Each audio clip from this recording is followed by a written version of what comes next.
a exposição da carta do apóstolo Paulo aos Romanos, irmãos. Nós vamos, capítulo 15, iniciar a sessão do capítulo 15.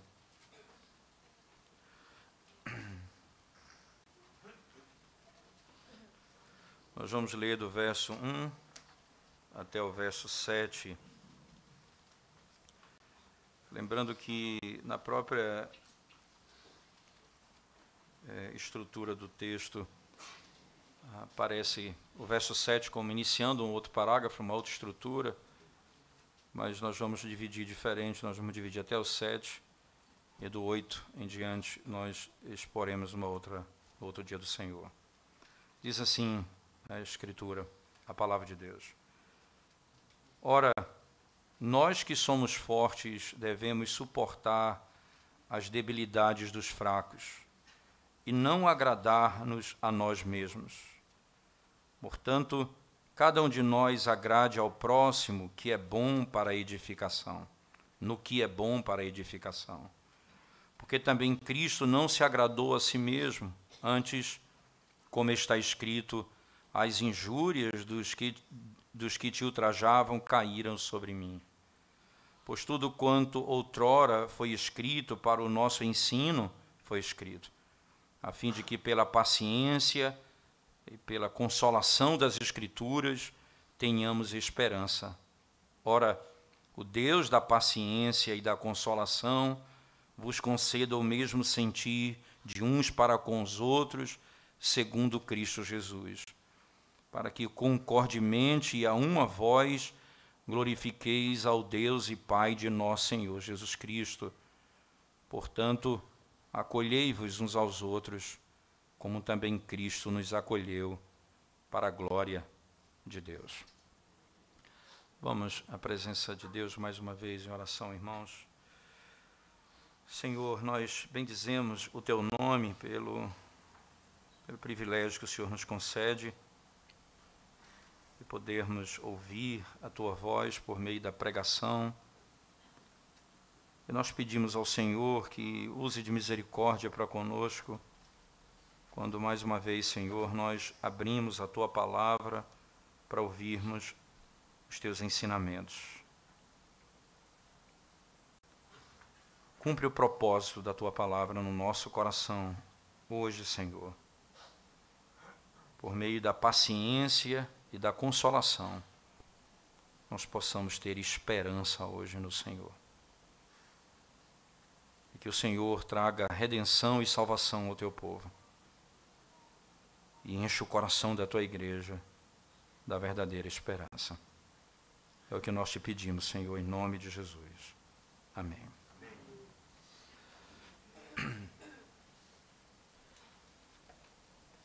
Interessante que o apóstolo Paulo, aqui nessa sessão que começa no capítulo 15, ele ainda continua falando do mesmo assunto que ele vinha tratando desde o capítulo 14, na parte B do capítulo, quando ele está falando acerca das dificuldades do relacionamento entre judeus e gentios, e que eram ambos, crentes no Senhor, mas estavam aplicando ainda na sua vida, no seu modo de vida, princípios que já não eram mais necessários, como a comida, e como a bebida, e como os dias santos do Antigo Testamento, que eram ainda por alguns preservados.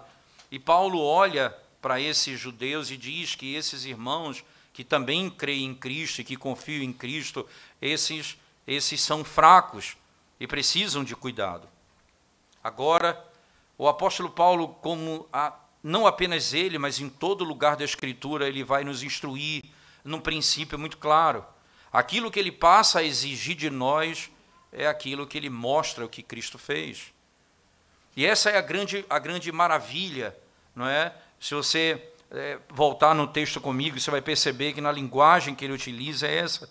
Ele diz assim, no verso 5, Ora, o Deus da paciência e da consolação vos concede o mesmo sentir de uns para com os outros, segundo Cristo Jesus. E aí ele diz, para que concordemente e a uma voz glorifiquemos ao Deus e Pai do nosso Senhor Jesus Cristo. Mais uma vez, em Cristo nós fazemos isso. Agora, um verso anterior, quando ele diz no verso 2, ele fala, desculpa, no 3 particularmente, porque também Cristo não se agradou a si mesmo, antes, como está escrito, as injúrias dos que te ultrajavam caíram sobre mim. E entenda, assim como Cristo, a mesma coisa no verso 7, por isso a importância de conectarmos ainda com o 7. Portanto, acolhei-vos uns aos outros, como também Cristo vos acolheu.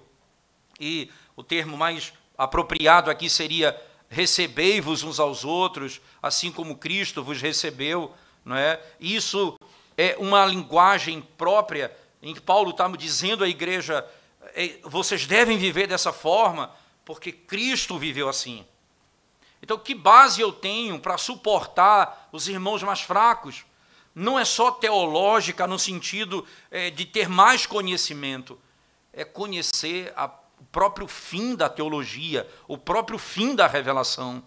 E isso é para trazer unidade à igreja, não divisão. E a unidade de coração, a unidade de mente, ela produzirá adoração que glorifica a Deus. Exatamente essa lógica que Paulo está trazendo aos nossos olhos. Veja, mais uma vez, irmãos, no verso 5 e 6, ora, o Deus da paciência e da consolação vos conceda o mesmo sentir uns para com os outros, segundo Cristo, para que concordemente e a uma voz glorifiquemos ao Deus e Pai de nosso Senhor Jesus Cristo. Veja, concordemente, nós tenhamos concordância, convergência, para podermos glorificar ao nosso Pai, ao nosso Deus. E a tese de Paulo é, entenda, nós não vamos ter uma única voz se não tivermos um único coração. Nós não poderemos prestar um culto a Deus verdadeiro se o nosso coração for dividido. Se não tratarmos dessas questões do nosso próprio coração. É por isso que é fácil ser crente em casa. Porque você adora a Deus sozinho. Se fosse possível. Nós somos chamados para o desafio de sermos crentes numa igreja local, onde nós vamos adorar o mesmo Deus, com o mesmo coração, com a mesma voz. Esse é o grande desafio. Então a questão, ela não paira, ela não repousa simplesmente em poder desconstruir um argumento acerca daquilo que os judeus entendiam sobre as leis cerimoniais que foram abolidas em Cristo. Ora, o que são leis cerimoniais? São todas aquelas leis associadas ao culto do Antigo Testamento, ao sistema sacrificial, ao cordeiro que era imolado, ao sacerdote do Antigo Testamento, ao templo, e todas as práticas do culto do Antigo Testamento. Essas coisas todas em Cristo foram abolidas. Não, veja, nós poderíamos simplesmente dizer, veja, nós chegamos ao entendimento disso. Vocês compreendem isso. Pronto, resolveu o problema. Paulo diz, não, porque há um propósito em estabelecer essa unidade. Há um propósito para estabelecer essa unidade. O propósito é como se fosse assim, irmãos. Se a teologia terminasse, nosso argumento terminasse em apenas convencer teologicamente alguém de que ele está certo ou está errado sobre um ponto, se isso fosse o fim de tudo, seria mais ou menos assim, como se nós chegássemos morrendo de sede num poço que tem uma pedra em cima dele e nós retirássemos a pedra e contemplássemos aquela água límpida, mas não bebêssemos dela. Ela não cumpriu o propósito. Eu vi, eu tirei o entulho de cima, eu purifiquei aquela área, eu consigo enxergar muito bem, mas eu não bebi da água. Eu não usei para o propósito dela.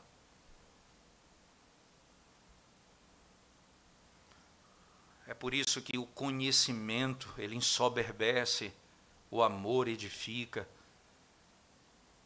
O mero conhecimento, de fato, ensoberbece. eu venci o argumento e mostrei para você que comer carne com sangue não tem valor nenhum. Mas mais do que provar para você de que carne com sangue não tem valor nenhum,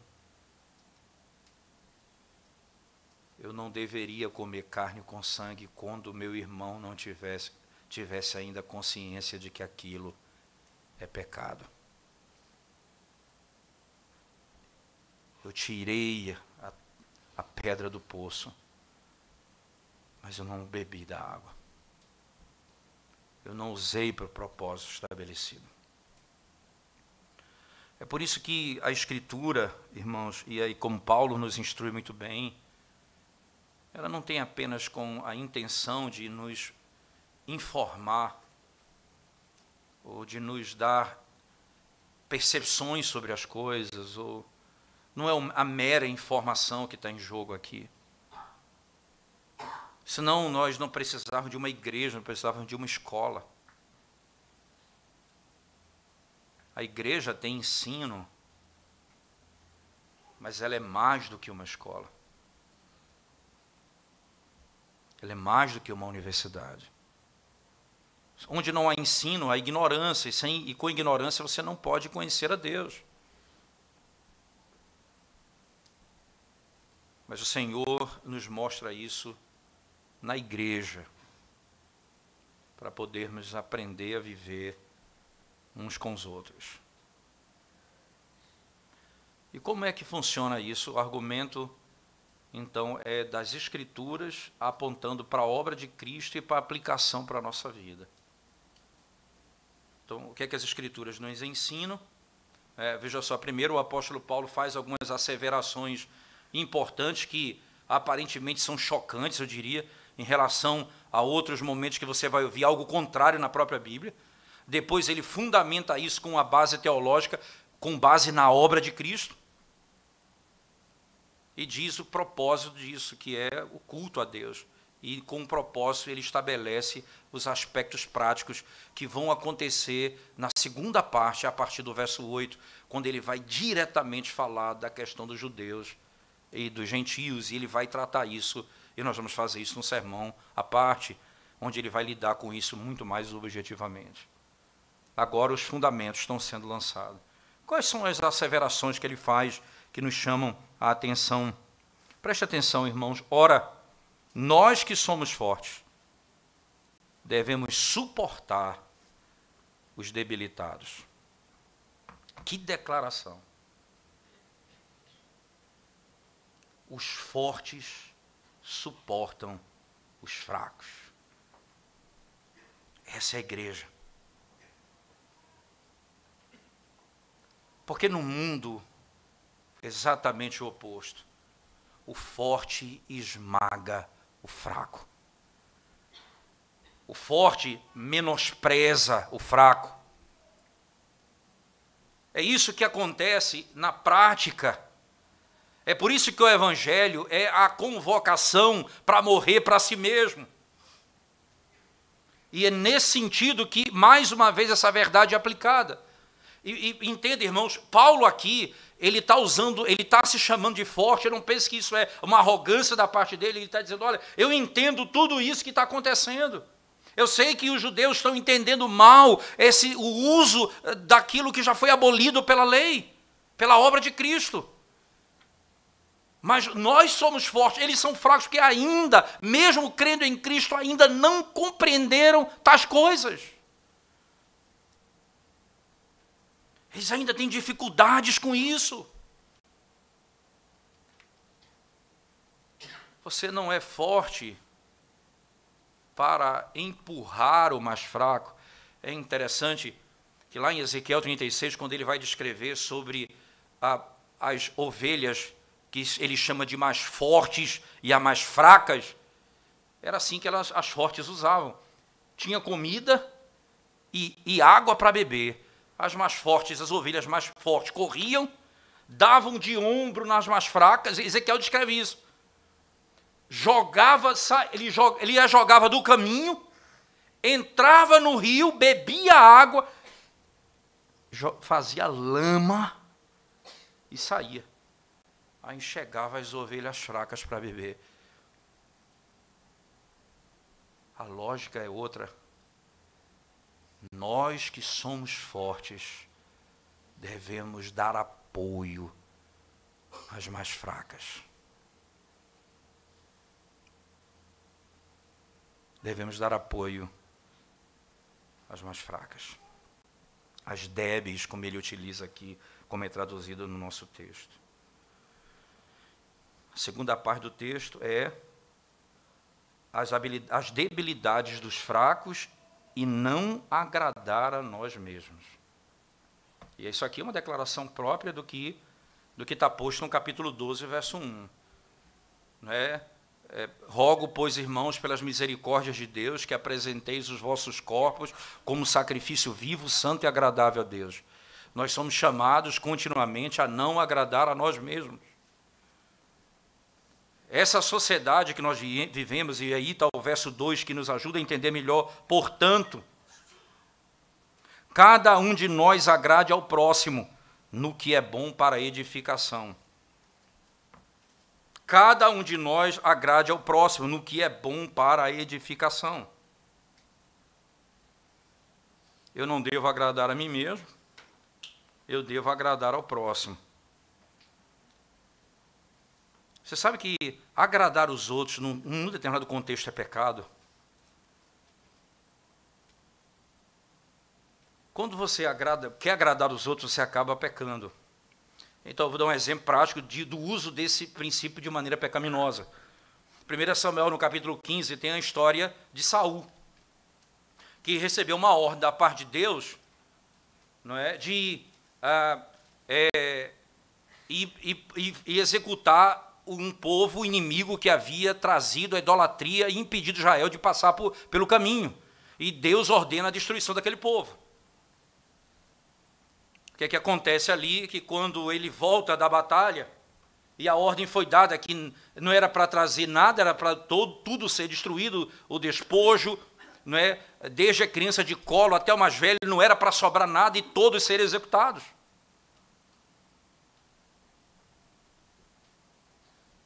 Aí quando ele volta, o Senhor diz, vá lá que ele não fez a minha vontade. E então o profeta pergunta, e aí como foi? Ele diz, fiz tudo o que Deus me mandou fazer. Ele diz, e o som do balido desses animais? O que é isso que eu não estou entendendo? Que som é esse? Aí ele disse, o povo me pressionou e eu fiz o que eles queriam.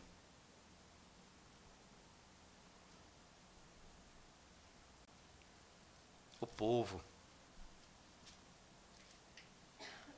ele quis agradar os homens e quebrou a lei de Deus. Porque agradar os outros, irmãos, precisa ser como fruto de um princípio, amar a Deus e ao próximo. Isso não é amar ao próximo, isso é amar a si mesmo, entende? Quando eu agrado os outros para revelar aquilo que eu anseio no meu próprio coração, o que é que ele queria? Ele queria estar bem com todo mundo, com os homens de Israel, com Deus, o Criador dos céus e da terra, e com o profeta, e com o rei daquela nação que ele não matou, desobedecendo a Deus. Então ele imaginou o corporativismo, né? Ele é rei como eu, vai que um dia eu preciso, ele me socorre também. Isso não está escrito, eu estou apenas imaginando o que aconteceu. Quando agradar os outros é pecado, quando que eu agradar os outros não é por obediência ao princípio da lei, do resumo da lei, amar a Deus acima de todas as coisas e ao próximo como a si mesmo. E aqui o apóstolo Paulo, então, restringe o amor ao próximo. Veja o que ele diz aqui.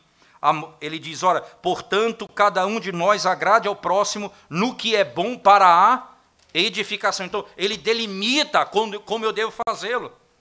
Como eu devo amar o próximo. Naquilo que é bom para a edificação. Entende? Por isso que Paulo vai dizer em outro momento, o amor edifica. O amor constrói, edifica. O conhecimento, não é? Ele tem outro poder, ele cria soberba. Em outras palavras, agora eu sou chamado a negar a mim mesmo mais uma vez. O evangelho, irmãos, é morrer para si mesmo. Essa é a prática, essa é a vocação do crente. Nós deveríamos ser tão peritos nisso, como quem treina para o dia da sua morte. A gente morre tanto todo dia, como um treino para aquele dia em que seremos chamados pelo Senhor. O sacrifício diário. O objetivo do apóstolo Paulo é claramente: nós vamos agradar ao próximo. No que diz respeito ao uso da minha liberdade. Em outra circunstância, quando Pedro, antes da morte de Cristo, amou mais a própria vida do que a Deus, do que a Cristo, negando ao Senhor com medo da morte, com medo das penalidades que viriam sobre ele. Eu não o conheço, eu não sei quem é. Quando ele foi perdoado pelo Senhor pós-ressurreição, está lá em João 21, capítulo 21 do Evangelho de João. Quando o Espírito vem sobre a igreja em Atos 2 e ele prega o Evangelho, e ele depois cura um indivíduo no templo, e esse indivíduo dá glória a Deus, e Pedro é levado como preso, e é dito diante daqueles homens do Sinédrio que ele deveria não mais falar no nome de Cristo. E ali, diferentemente do primeiro momento, ele vai e diz: importa obedecer a Deus do que a homens. E agora, agradar a vocês é desagradar a Deus. É o que Saul deveria entender. Agradar os meus soldados é desagradar a Deus. Só há uma maneira de eu agradar ao outro e não desagradar a Deus, é se eu fizer isso para edificação, com um propósito claro, dentro da minha liberdade cristã, naquilo que é indiferente para a vida cristã, como o que Paulo está tratando aqui no que diz respeito aos alimentos.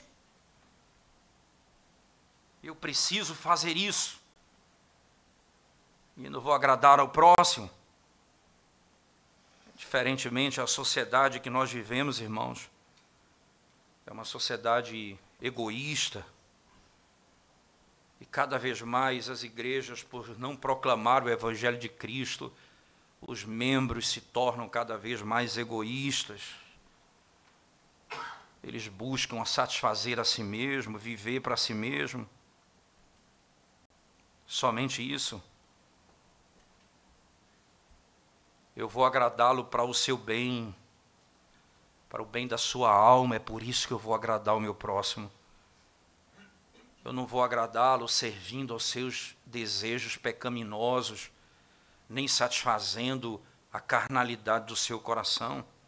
Não é essa a intenção e nem esse o motivo pelo qual eu vou agradar o meu próximo. Eu vou agradá-lo para o seu bem. Somente para esse fim espiritual, a edificação. Não é apenas para o meu bem pessoal, mas pelo bem dos outros. Não apenas para que eu mostre o tanto que eu sei e que eu não estou preocupado com você. A minha decisão é para edificar a igreja de Cristo. O que eu estou preocupado é com o corpo de Cristo, não com o meu conhecimento. Não com mero conhecimento sobre aquela verdade. E aí Paulo entra no argumento, que é o fundamento do verso 3. Por quê? Não é? E aqui ele está dando o suporte, a razão pela qual isso deve acontecer. Porque também Cristo não se agradou a si mesmo.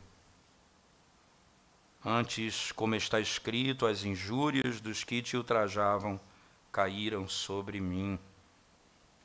Caíram sobre mim. É importante você ter certeza que aqui o apóstolo Paulo, citando o Salmo 69, não é?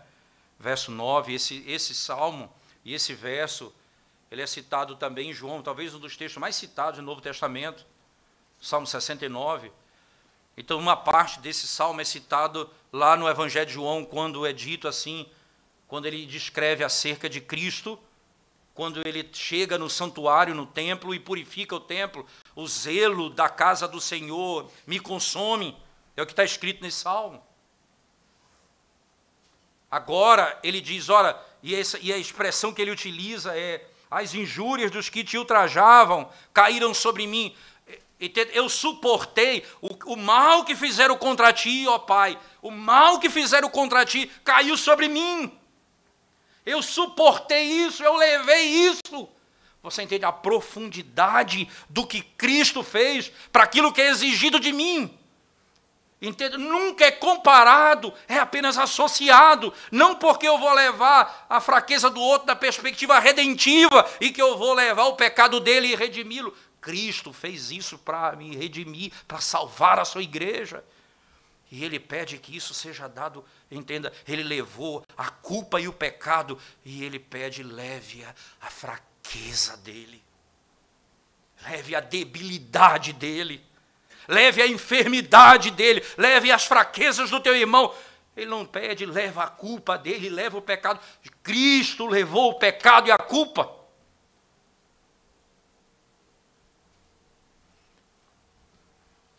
Ele não se agradou a si mesmo. Ele não se agradou a si mesmo. E o que significa isso, irmãos? Né? O Senhor negou a si mesmo. O melhor argumento contra a arrogância e o egoísmo é ver Jesus dizendo, uma comida eu tenho para comer, fazer a vontade do meu Pai, que está nos céus. Ouvi da boca dele,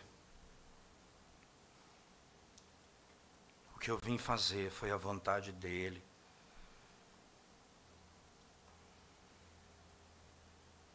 A negação de Cristo, negar a si mesmo de Cristo, é o argumento mais poderoso contra o egoísmo e o viver para si mesmo no meio da igreja.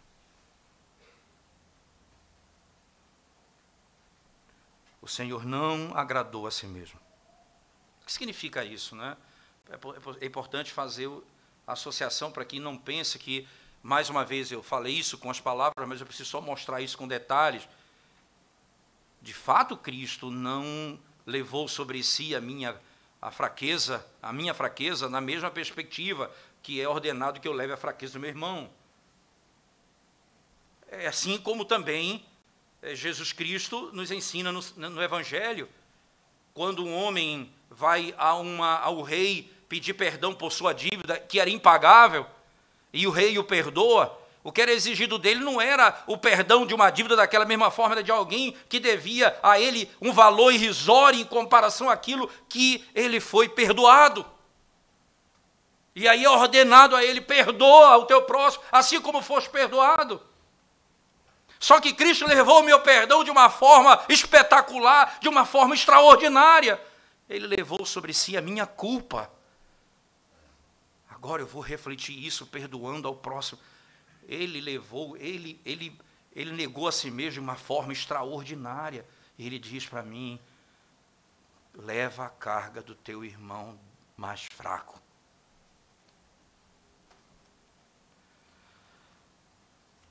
O que significa que ele não consultou o seu crédito, o crédito que ele tinha no mundo. Ele não buscou a segurança que ele poderia ter, nem o prazer, nem a alegria que ele podia ter nessa vida. Ele não tinha onde repousar sua cabeça, irmãos. Ele vivia de ofertas. Ele vivia de ofertas. Ele, sem dúvida alguma, ele ouviu a coisa terrível de um dos soldados que estava com ele na hora da crucificação, mestre, ou até mesmo de um dos ladrões que estavam na cruz ao seu lado. Mestre, poupa a tua própria vida, salva-te a ti mesmo. Ele não buscou a sua própria vontade. Ele não fez isso. Ele não buscou sua própria vontade. Ele lavou os pés dos discípulos, irmãos. Ele suportou a contradição dos discípulos. Ele angustiou a sua alma. Ele nunca consultou a sua honra. Ele esvaziou-se. E ele se fez, irmãos, sem nenhuma reputação. A ponto de Isaías 53 dizer: olhamos para ele e não vimos beleza alguma e nada que nos atraísse. Ele era como um daqueles que viramos o rosto. Viramos o rosto. Sem nenhuma reputação. E por que isso, irmãos? Por nossa causa. Por nossa causa. Para trazer a justiça a nós e nos dar um exemplo. A sua vida foi negar-se a si mesmo. A sua vida foi negar-se a si mesmo. Ele não buscava o seu próprio prazer. Ele levou as enfermidades do fraco. Lá em Hebreus, no capítulo 4, verso 15, eu queria apenas que você lesse esse texto comigo, por favor. Hebreus, capítulo 4, versículo 15. Diz assim as Escrituras Sagradas. Deixa eu ler com vocês o 14 e o 15.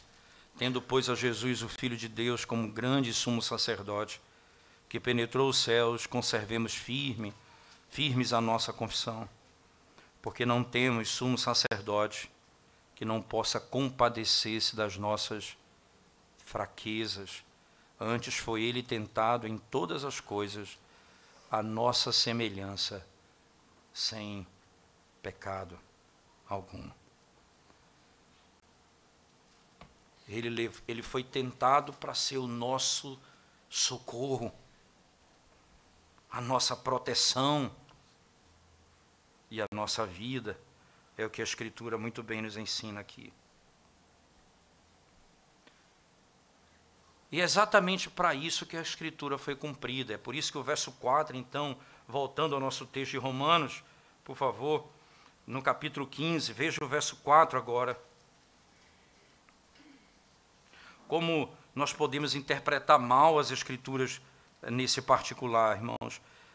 Romanos capítulo 15, versículo 4 diz assim: pois tudo quanto outrora foi escrito para o nosso ensino, foi escrito, a fim de que, deixa eu parar aqui, tudo quanto outrora foi escrito. Paulo acaba de citar o Salmo 69, e Jesus disse um momento específico pós-ressurreição aos discípulos do caminho de Emaús, que a lei de Moisés, que os profetas e os salmos falam a respeito dele. E aqui o apóstolo Paulo está dizendo, olha, tudo o que outrora foi escrito, para o nosso ensino foi escrito. O ponto aqui essa é a primeira parte do escrito, para nos ensinar, para nos instruir.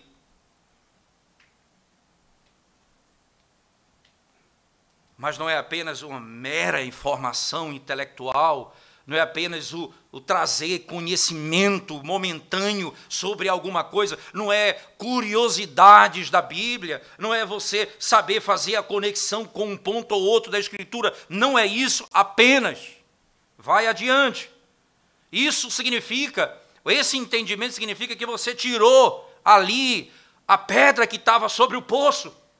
Agora ele diz, você precisa beber dessa água, ela é limpa.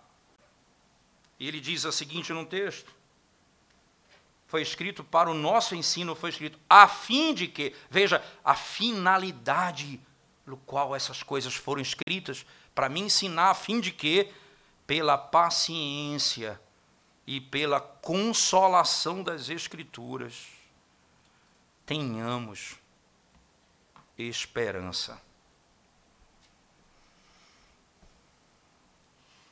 O final é para termos esperança. Que coisa impressionante notarmos aquilo que Paulo está nos ensinando aqui. A expressão é gloriosa, irmãos, porque isso mostra aquilo que até a nossa confissão de fé diz com muita beleza na primeira parte, quando trata sobre das Escrituras Sagradas. Ele diz que tudo aquilo que é necessário para a salvação e para a vida, ou está plenamente revelado na Escritura, ou claramente revelado na Escritura, ou logicamente deduzido dela. Como é que eu posso afirmar que alguma coisa é deduzida da Escritura? Porque a própria Escritura diz que o que ela ensina tem um fim, tem um propósito. Aquela informação, ela vai me dar esperança. Veja, tudo que foi escrito para um fim. Foi para que eu fosse ensinado, instruído, a fim de que, entende? O que eu aprendi aqui, o que eu conheci aqui, tem um propósito. Eu vou ter esperança. Eu vou ter esperança. E como essa esperança é dada, irmãos? Não é? Como é que essa esperança ela é concedida ao homem? E é importante que ela venha acompanhada de duas expressões anteriores. Né?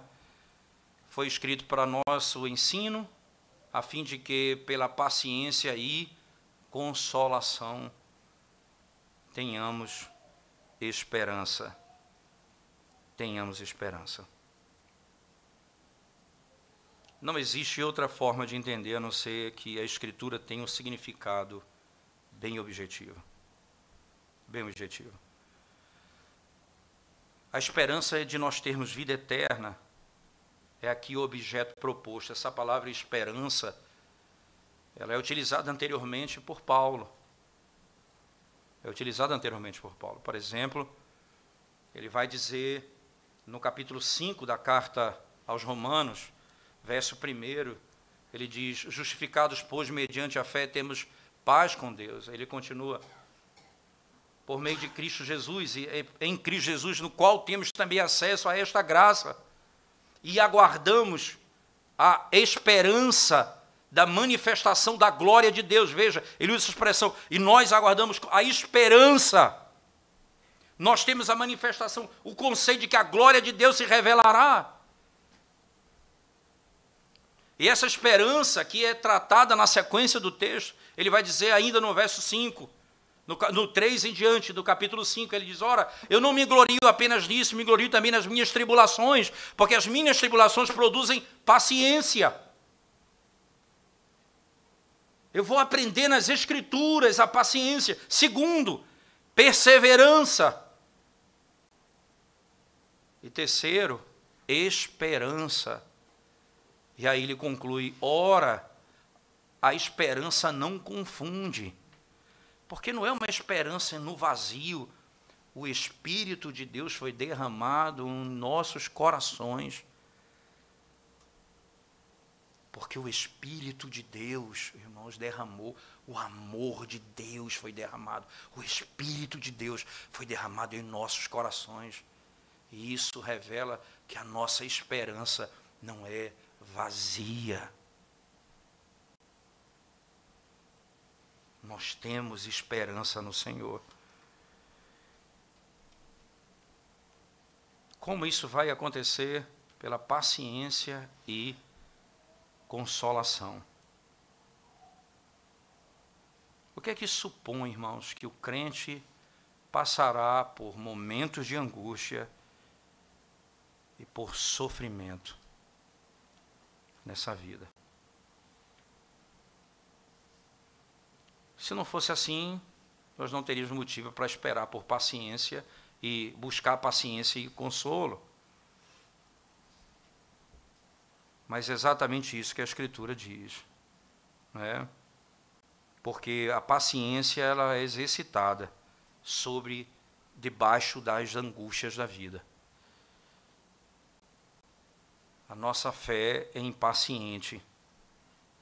E quanto mais nosso Senhor nos coloca em angústias nessa vida, nós vamos sendo exercitados na esperança.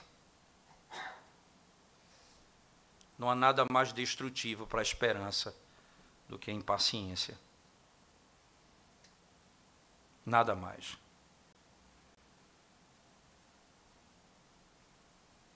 E como é que o Senhor manda confortar o seu povo? O profeta Isaías, irmãos, eu queria que você abrisse a Escritura comigo. Profeta Isaías, capítulo 40.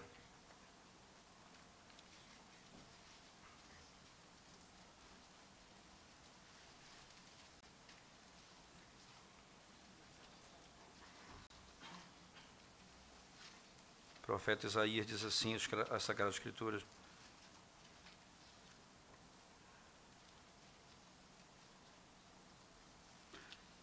o Senhor vem, é o título do capítulo 40. Consolai, consolai o meu povo, diz o vosso Deus. Falai ao coração de Jerusalém.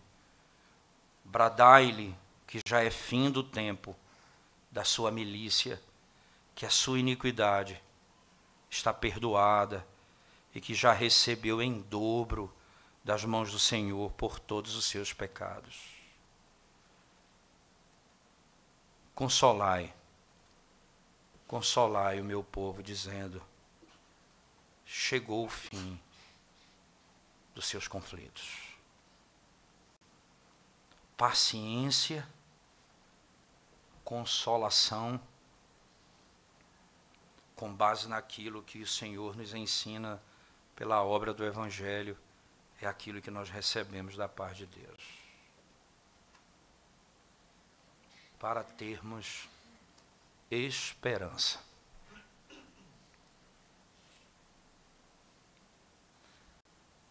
Quando nós usamos o ensino da Escritura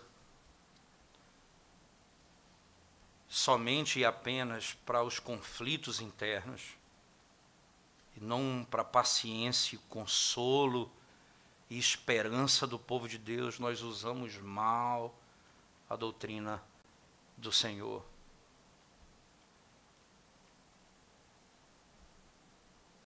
Usamos mal. Não há uma doutrina da Escritura que não aponte para Cristo. Não há uma revelação no Antigo Testamento que não aponte para Cristo. E, consequentemente, o exemplo dele, pacientemente. É por isso que a linguagem utilizada para Cristo é o Cordeiro de Deus que foi imolado. É por isso que nós somos chamados, e Paulo vai dizer isso no capítulo 16 de Romanos, nós somos levados ao matadouro diariamente.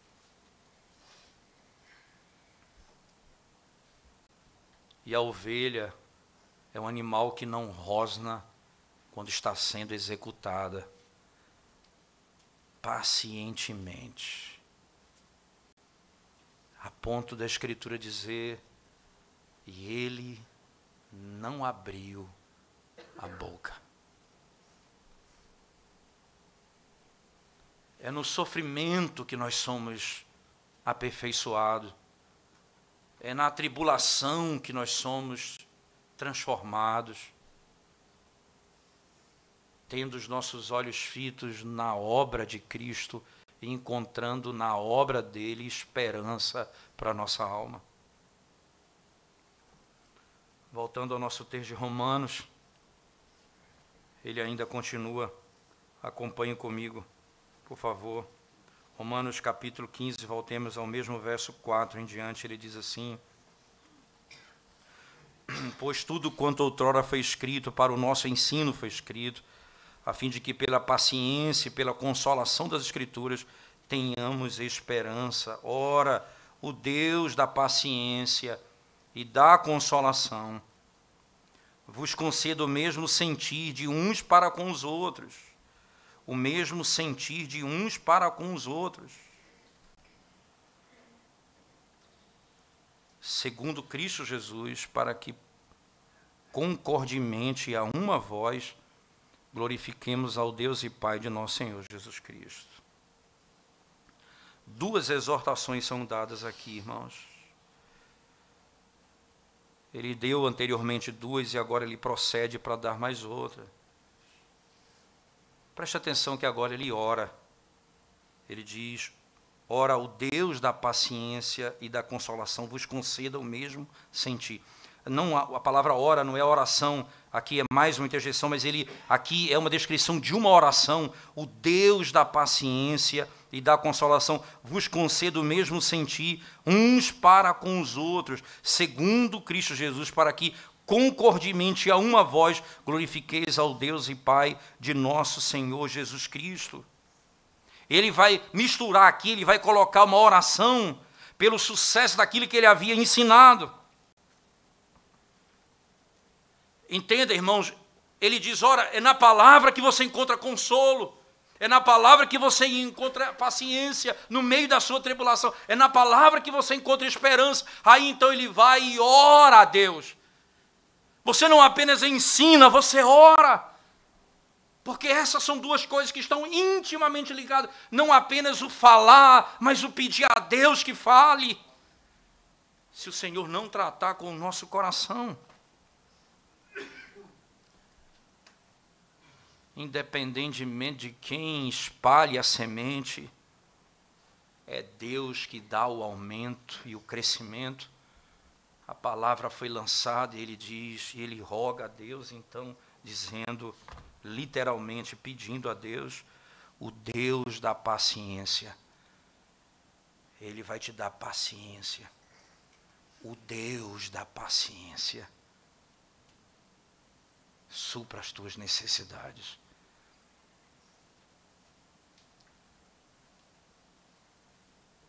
Ele diz que o que está escrito é para que vocês, por meio da paciência e da consolação, tenham esperança. O Deus da paciência e da consolação. Ele vai mostrar onde está a doutrina. Vai ensinar que aquela verdade aponta para esse princípio. Ele diz, o Deus da paciência e da consolação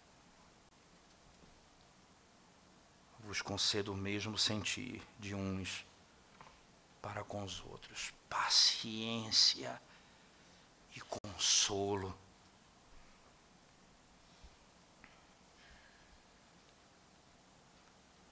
Eu posso falar aos seus ouvidos, irmãos, mas é a prerrogativa de Deus falar ao teu coração.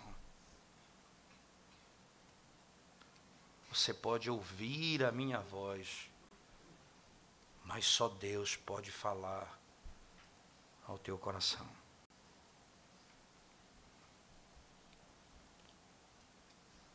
Ele é o autor da paciência e da consolação,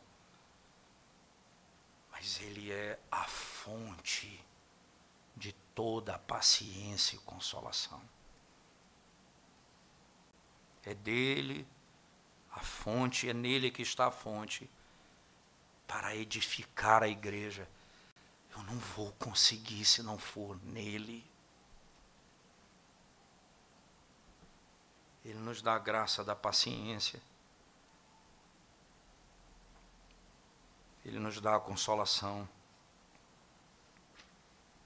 O conforto do Espírito, irmãos, ajuda os crentes no dia das suas angústias e os faz passar por meio das tribulações com firmeza.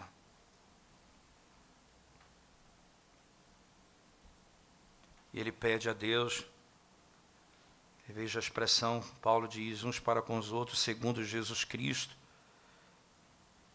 para que concordemente e a uma voz glorifiqueis ao Deus e Pai de nosso Senhor Jesus Cristo. Ao Deus e Pai do nosso Senhor Jesus Cristo. O Deus que fala conosco. É o Deus que nos sustenta, é o Deus que nos conforta. E no meio disso, ele diz, para que ele produza isso no vosso meio. Porque se ele fizer, se ele tratar da unidade do nosso coração, nós poderemos ter unidade na adoração. E como é interessante, como o pecado de uma pessoa afeta toda a igreja. O pecado de Acã é um exemplo interessante. O que ele fez trouxe dano a toda a igreja. Quando um coração, irmãos, se indispõe, é inimigo do outro, eu preciso pedir a Deus, ó Deus, tu que és a fonte de toda paciência e consolação, ajuda-nos a termos um só coração,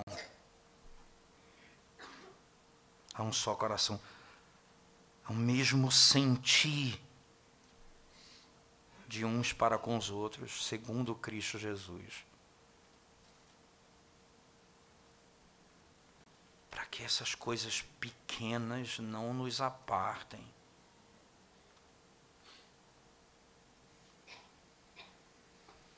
Como é terrível, irmãos, quando nós temos jovens e irmãos que conhecem a reforma, eles aprenderam algo sobre a reforma mais do que outros irmãos, e você escuta aqueles hereges, aqueles ímpios. Não. Isso não deve sair da nossa boca. Senão pelo fato de se ensinar heresia, e nós vamos combater. E as diferenças que temos não devem nos fazer dividir o coração e a igreja.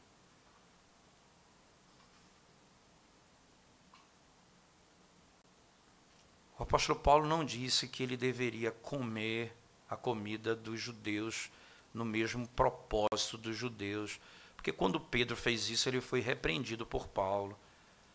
Mas Paulo diz que eu devo ter paciência com eles. Então eu peço, ó Deus da paciência e da consolação, me ajuda. Me socorre.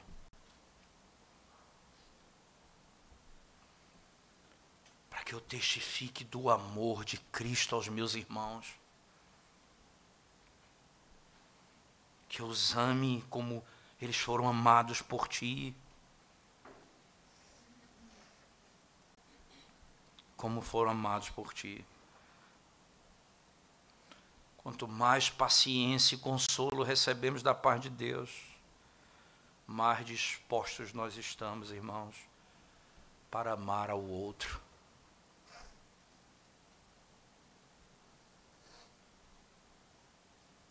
Quanto mais paciência e consolação eu recebo da parte de Deus, mais eu estou disposto a amar o meu próximo. Nada mais quebra a paz da igreja mais do que a impaciência. Pessoas que querem transformação da noite para o dia. Olha para a sua vida. Veja, irmão, como Cristo tem tratado você.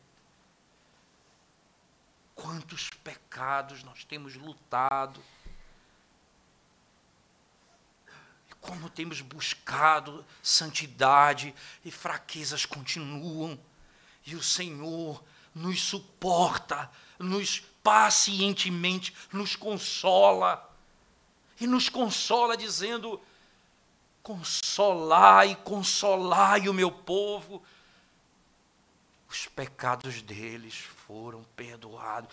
É isso que traz consolo. Não é outra coisa que trará paz na igreja, senão o fato de nós termos sido perdoados por Cristo, por Deus, por meio da obra de Cristo. É por isso que na segunda parte ele diz: para que concordemente a uma voz glorifiquemos ao Deus e Pai de nosso Senhor Jesus Cristo. Isso afeta o culto, irmãos. Cristo é o centro da nossa unidade. Que Ele seja o centro da nossa unidade. O exemplo da nossa unidade, o padrão da nossa unidade, o padrão da paciência, da consolação de uns para com os outros. Concorde com a verdade, não com o erro. Suporte a fraqueza, não o pecado do próximo. O pecado você vai ajudá-lo, exortá-lo, confrontá-lo em amor. O Senhor não nos chama a termos paciência com o pecado. Ele nos chama a ter paciência com as coisas indiferentes na igreja. Indiferentes na igreja.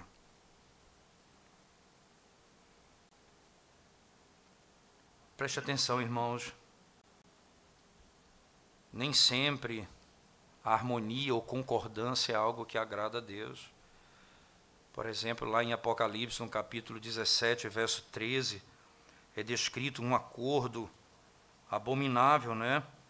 Apocalipse, capítulo 17, verso 33, ele diz assim,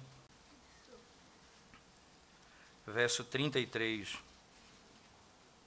desculpa, 17, verso 13, 17, 13, diz assim, Apocalipse 17, 13, ele fala assim: tem estes um só pensamento e oferecem à besta o poder e a autoridade que possuem. Veja, eles têm um só pensamento e oferecem à besta poder e autoridade que possuem. Eles glorificam a besta quando tem um só pensamento no erro. Nós não pensamos concordemente no erro. Para que eu tenha uma só voz para adorar a Deus, eu preciso ter um coração. Por isso nós somos irmãos, há uma unidade, nós estamos em Cristo, essa é a nossa unidade. E nessa unidade há algumas diferenças de liberdades e de coisas indiferentes, mas não no pecado, não no erro, não na heresia, não na mentira. É por isso que a verdade de coração produzirá um louvor e uma adoração verdadeira.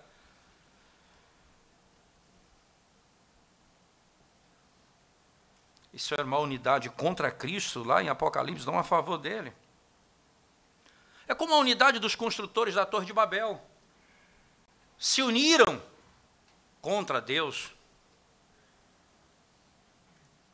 O Senhor separou um povo em Cristo. Ele uniu um povo em Cristo. E nós temos uma única voz para adorá-lo.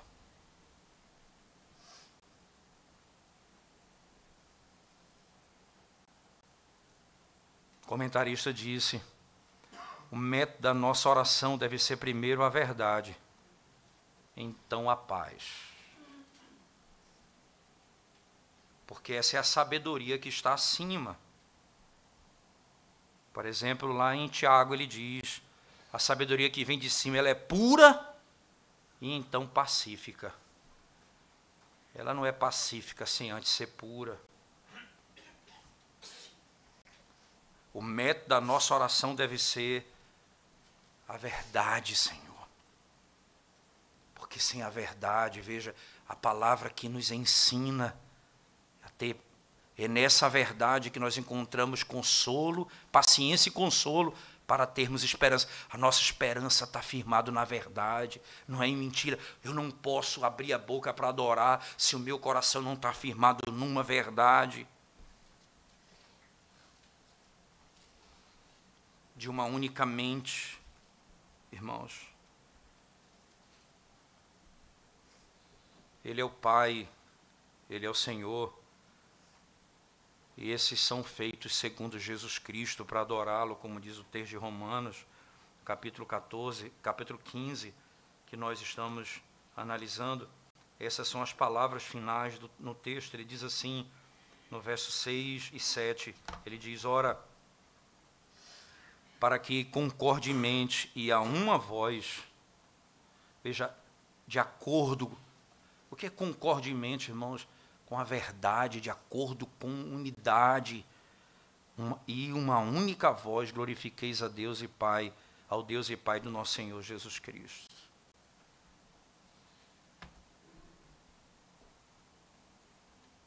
Nós podemos dizer como uma oração que o Senhor nos ensinou, seja feita a tua vontade na terra como é feita nos céus.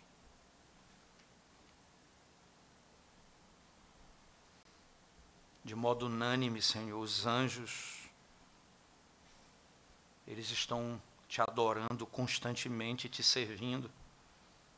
E então o nosso desejo deve ser, assim como é feita nos céus, seja feita na terra. E o desejo é para que Deus, somente Deus, seja glorificado. É assim que nós apelamos na oração, nós oramos ao Deus, irmãos. Que nós buscamos é a tua glória. É assim que termina a oração do Pai Nosso. Porque teu reino, o poder e a glória, esse é o argumento. Nós queremos a tua vontade, Senhor. Feita na terra, para que a glória seja somente do Senhor em Cristo Jesus. Santificado seja o teu nome. Os crentes que têm um pensamento de acordo com o Evangelho, eles têm um objetivo que é glorificar a Deus. Uma vontade, uma única boca. Isso é interessante, era desejado, era maravilhoso, seria bom que concordássemos em todas as coisas, para podermos adorar a Deus conjuntamente. Quanto mais nós buscamos a unidade, mais Deus é glorificado, a unidade na verdade, não no erro. Não no erro. Deus não vai olhar para os nossos lábios se o nosso coração não está em Cristo, na unidade do Evangelho. Não fará isso. Não há como fazer. Ele termina essa sessão, e aí no verso 7 ele diz, né, portanto, acolhei-vos uns aos outros, como também Cristo nos acolheu para a glória de Deus. E aqui ele dá outro argumento, que é exatamente esse princípio tão básico. O Senhor nos recebeu em Cristo. Nós devemos receber os nossos irmãos. Nós éramos pecadores, inimigos do Senhor, e agora nós temos a graça de sermos recebidos por Ele. A justificação agora é a base dessa unidade.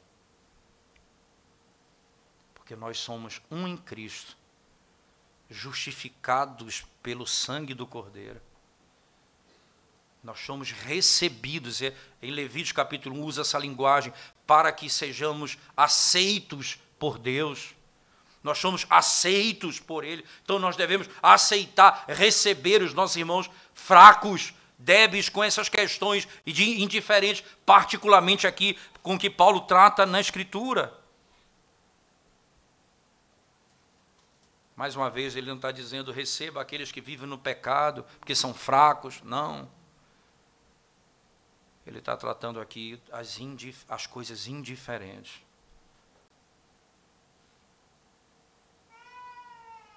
Primeira coisa, assim como Cristo negou a si mesmo, nós devemos nos negar também. E assim como Cristo nos recebeu, que nós éramos, irmãos, os nossos pecados, a nossa culpa, a nossa iniquidade, Ele nos recebeu e nos deu a sua justiça. Ele não está chamando a igreja e você para receber o irmão dessa forma.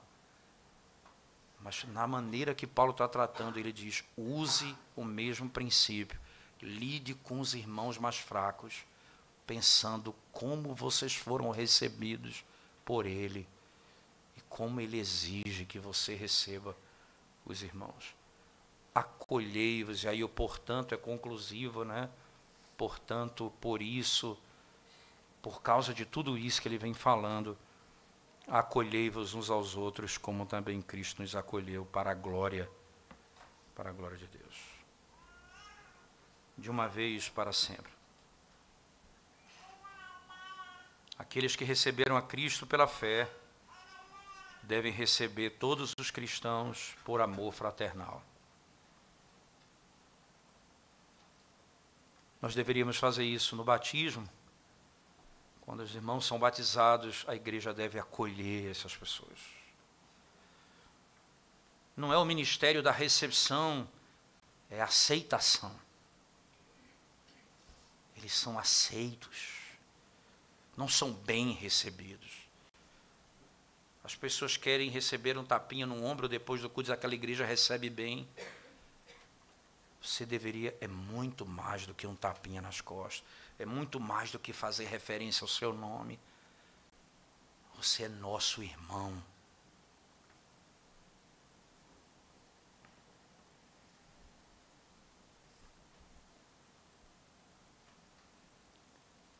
Aquilo que não é indiferente, mas nos ajuda a entender o que foi que Cristo fez, o que é que Paulo pede. Eu queria encerrar lendo com vocês, por favor, o texto de Filemão.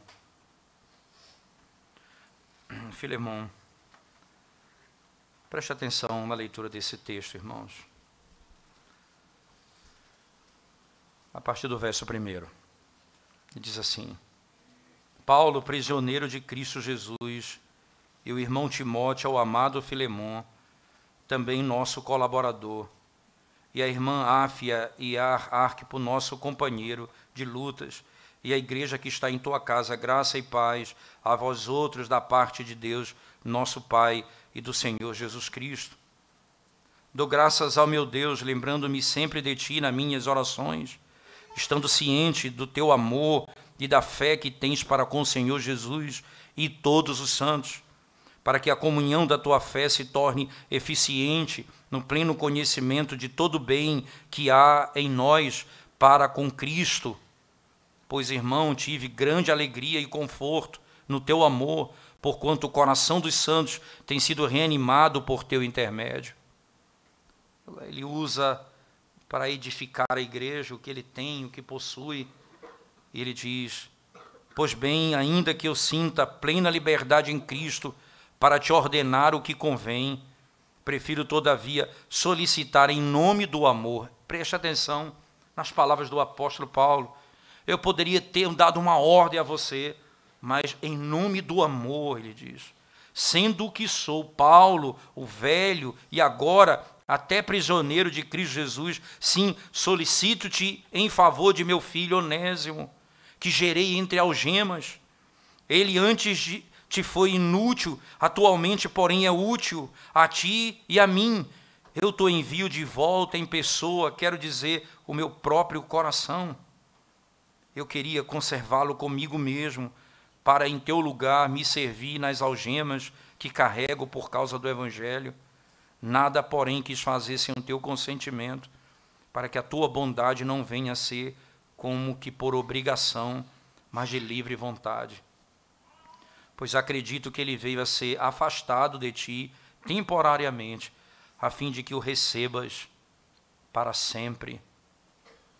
A fim de que o recebas para sempre. Não como escravo, antes muito acima de escravo, com um irmão caríssimo, especialmente de mim, e com maior razão de ti, quer na carne, quer no Senhor. Se, portanto, me consideras companheiro, recebe-o como se fosse a mim mesmo. E se algum dano te fez, ou se te deve alguma coisa, lança tudo em minha conta. Eu, Paulo, de próprio punho, o escrevo. Eu pagarei, para não te alegar que também tu me deves até a ti mesmo. Sim, irmão, que eu receba de ti no Senhor este benefício. Reanima-me o coração em Cristo. Recebe, não mais como escravo, como teu irmão caríssimo. As diferenças, aquilo que nós somos recebidos por Deus em Cristo. Portanto, recebei o próximo, o débil, o fraco, que ainda precisa de socorro. Se assim procedermos, irmãos, a primeira grande mudança que acontecerá no nosso meio não é na verdade e da forma do culto, mas no culto prestado com a nossa alma e com os nossos lábios a Deus. Não deixe a tua ira, a tua mágoa, a tua indiferença, o tratar com o outro, passar como algo sem importância. Resolva, acolha, receba, perdoe. Porque Deus em Cristo será glorificado no meio da igreja. Vamos curvar nossa cabeça e orar ao Senhor mais uma vez.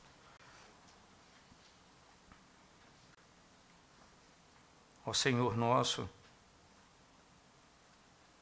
nós temos reconhecido, Senhor Deus, a nossa pecaminosidade, no modo como temos tratado os nossos irmãos, e como temos sido indiferentes com as fraquezas dos nossos irmãos e até mesmo, ó Deus, não acolhendo-os. Nós que fomos alvos do poder desse Evangelho tão glorioso, ensina-nos a viver dessa forma o Evangelho do amor, Senhor Deus. Perdoa os nossos pecados, ó Senhor, edifica a Tua igreja e dá-nos um só lábio para adorarmos ao Teu nome. Unidade em Cristo Jesus, aprendendo a viver para a Tua glória. É o que te pedimos, Senhor, humildemente, em nome de Jesus Cristo, nosso Senhor. Amém.